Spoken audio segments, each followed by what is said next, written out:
안녕하세요. 책 읽어주는 친구 빨간머리 준마입니다.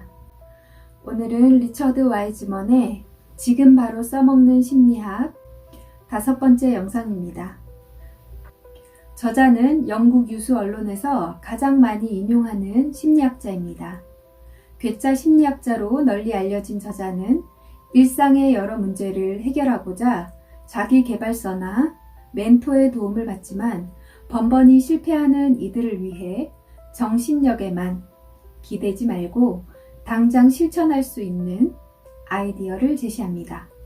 제5장 낭독하겠습니다. 제5장 작지만 강력한 설득의 비밀.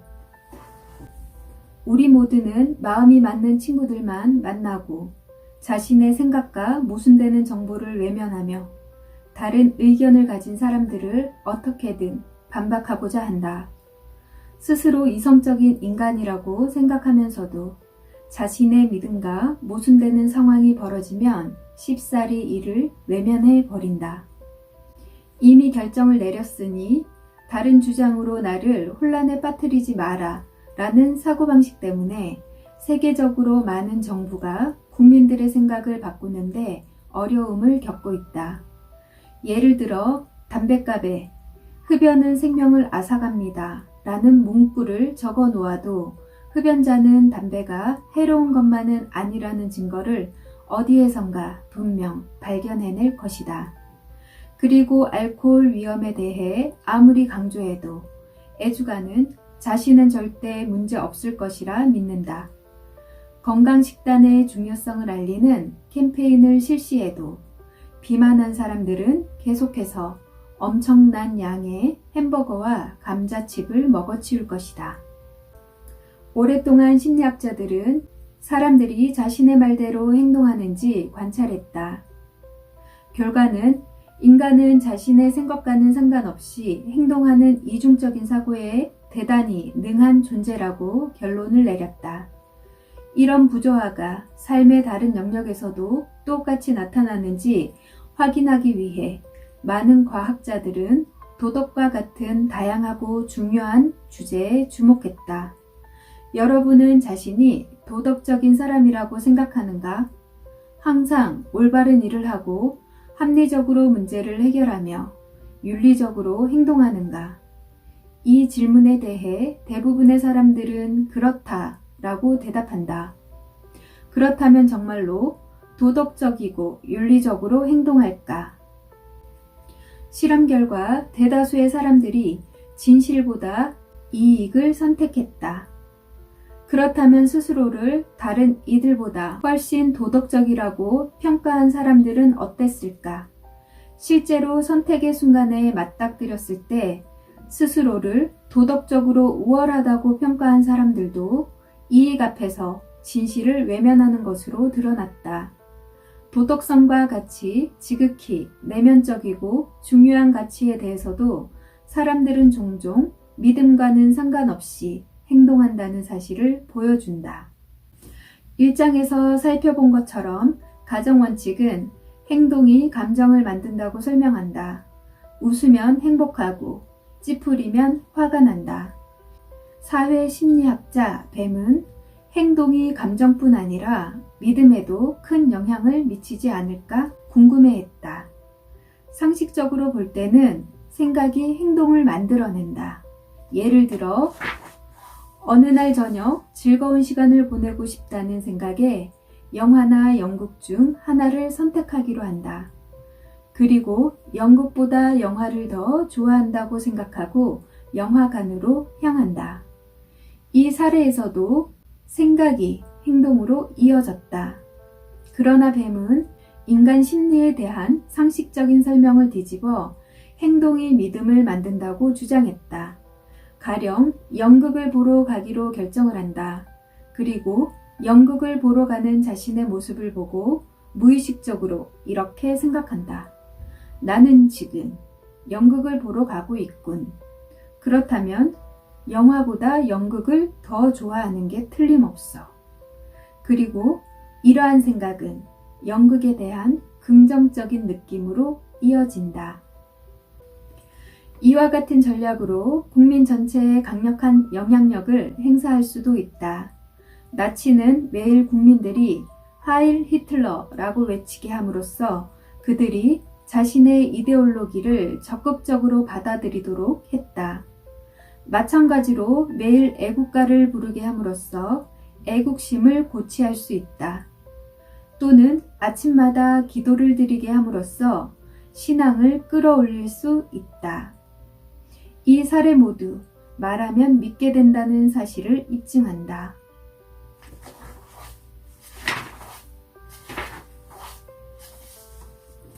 (1967년) 카리스마 넘치는 25살 역사 교사이자 농구부 코치인 론 존스는 캘리포니아 팔로알토의 한 고등학교에서 학생들을 가르치고 있었다.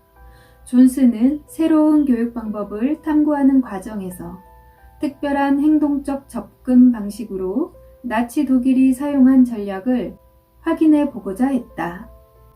처음에 존스는 학생들에게 훈련과 자기통제의 중요성을 설명했다.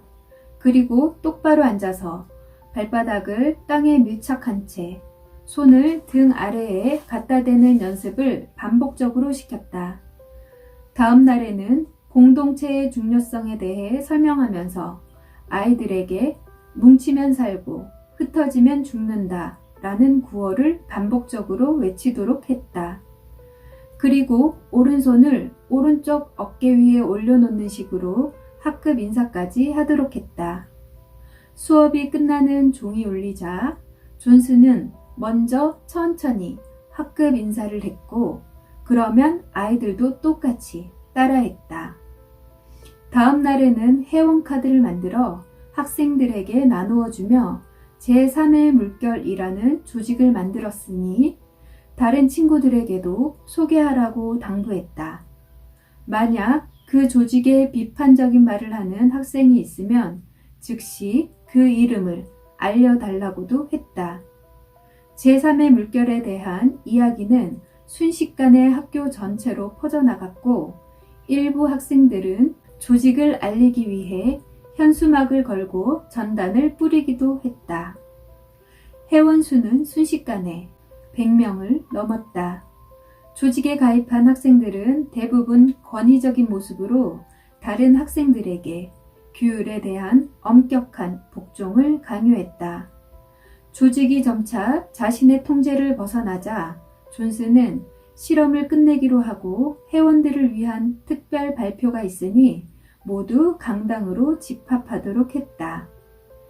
200명이 넘는 학생들이 흰색 셔츠에 직접 만든 완장을 차고 강당으로 모여들었다. 거기서 존스는 프로젝터를 통해 나치 제국의 역사와 히틀러가 연설하는 뉘른베르크 전당대회 사진을 보여주었다. 그리고 나서 이번 제3의 물결 실험은 얼마나 쉽게 사람들의 행동과 믿음을 조작할 수 있는지 보여주고 자신의 실험은 우리 모두에게 행동에 대한 책임이 있다는 사실을 강조하기 위한 것이라고 설명했다. 그제야 내막을 알게 된 학생들이 소리를 질러댔다. 2004년 미국 시사 프로그램에서 이라크 아부 그라이브 교도소에서 미군이 포로를 끔찍하게 학대하는 충격적인 현장을 보도했다. 그 기사에 따르면 미군들은 포로들을 구타하고 강간하고 고문하는 등 전반적인 학대를 자행했다. 포로들을 개처럼 끌고 다니거나 벌거벗겨 수용소 복도에 무더기로 쌓아놓은 사진을 보고 전 세계는 충격에 빠졌다. 사건이 터지자 미 국방부는 책임자를 해임하고 그중 일부를 범죄 행위로 기소하는 등 부랴부랴 대응에 나섰다. 하지만 사람들의 마음속에 한 가지 의문이 남았다. 어떻게 그렇게 끔찍한 일을 아무렇지도 않게 자행할 수 있었을까? 우리는 그 해답의 상당 부분을 가정 원칙에서 발견할 수 있다. 이솝 우화에는 여우와 포도에 관한 이야기가 있다. 여우는 가수원을 서성이다 높은 포도나무 가지에 달린 탐스러운 포도송이를 발견한다. 흐르는 침을 삼키며 여우는 몇 걸음 뒤로 물러났다가 달려와 포도를 향해 점프한다. 하지만 안타깝게도 닿지 않는다. 다시 힘을 내서 뛰어봐도 포도는 너무 높은 곳에 있다. 오후 내내 여우는 계속해서 뛰어올랐지만 한 번도 성공하지 못하고 쓸쓸히 가수원을 빠져나온다. 그러면서 이렇게 생각한다.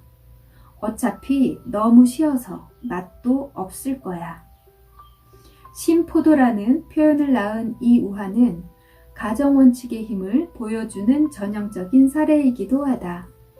탐스러운 포도를 먹지 못하고 가수원을 떠나야 하는 상황에 처한 여우는 포도에 대한 시선을 부정적으로 바꾸었다. 여우는 결국 실패하고만 자신의 모습을 보았고 그러한 모습을 정당화할 새로운 믿음을 만들어낸 것이다. 사람들은 가질 수 없는 것은 싫어하면서 가질 수 있는 것들은 더 좋아하는 것일까?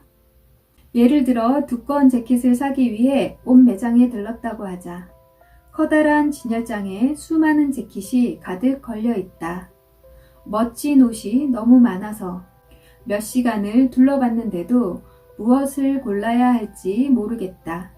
결국 하나를 선택하고 계산대에서 신용카드를 넘겨준다. 바로 그 순간 우리는 지금 선택한 그 옷이 다른 옷들보다 더 좋은 이유를 발견해냄으로써 자신의 선택을 정당화한다. 선택은 곧바로 새로운 믿음으로 이어지고 그 믿음을 바탕으로 우리는 금방 최고의 선택을 내렸다고 확신하게 된다. 그러나 이러한 효과는 자만심으로 이어지기도 한다. 예를 들어 정치인은 성과 없는 정책을 밀어붙이고 경영자는 실패한 제품을 계속해서 광고하고 투자자는 비전이 불투명한 투자처에 대한 미련을 버리지 못한다. 가정원칙은 행동이 어떻게 자만심으로 넘어가는지 설명하는 데 그치지 않는다. 가정원칙을 통해 우리가 하기 싫은 일을 하겠다고 결심했을 때 나타나는 놀라운 효과까지 이해할 수 있다. 평소에 싫어하는 일을 직접 해보도록 하면 사람들은 그 일이 실제로는 그렇게 싫어할 만한 일이 아니라고 생각을 바꿈으로써 자신의 행동을 정당화하려는 경향이 있다. 이처럼 흥미로운 심리 현상을 통해 여론의 변화를 이끌어낼 수 있다. 예를 들어 영국 정부가 공공장소 금연 정책을 실시했을 때 많은 흡연자들이 담배를 피우기가 더 힘들어졌다는 사실을 깨닫고 금연을 좀 더 긍정적으로 받아들였다. 마찬가지로 영국 정부가 안전벨트 착용을 의무화하고 나서 실시한 여론조사를 살펴보면 더 많은 사람들이 안전벨트 착용을 좋은 습관으로 받아들이게 되었다는 사실을 확인할 수 있었다. 가정원칙의 예상 그대로 이러한 사례는 행동을 함으로써 새로운 인식을 받아들이게 된다는 사실을 보여준다. 우리는 이라크 아부그라이브 감옥에서 미군이 어떻게 포로를 학대했는지 살펴보았다. 자존심 강한 교도관은 규정에 약간 어긋난 방식으로 포로에게 처벌을 가하면서도 아마 그 포로가 나쁜 사람이기 때문에 그러한 대우를 받아 마땅하다고 스스로를 합리화했을 것이다. 그리고 이러한 생각은 더 잔인한 처벌로 이어졌고 이는 다시 포로가 그러한 벌을 받아 마땅하다는 확신으로 강화되었다.